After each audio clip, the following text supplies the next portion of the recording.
Tapos mga pinapadala, mga ano yan, yung sa, hindi, sa mga UK brand. Ano yan? Yeah. Yung kayo sa Cubao yan, sa mga kanto-kanto. Hindi, yung UK brand sa Pilipinas, sikat na. Dati pag may laging malaki, di ba?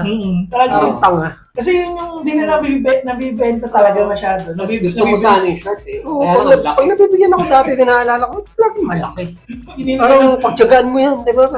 nung time na nagtatrabaho na ako, kasi nga nauso na yung mga Natasha, Nathaniel, mga Ay, ganun. social. Yung mga hulugan. Nauso na yung mga hulugan na. Hindi naman niya gusto yung binibili niya doon. Yung catalog lang. Kita mo yung catalog niya, dikit-dikit eh. Nakita puso.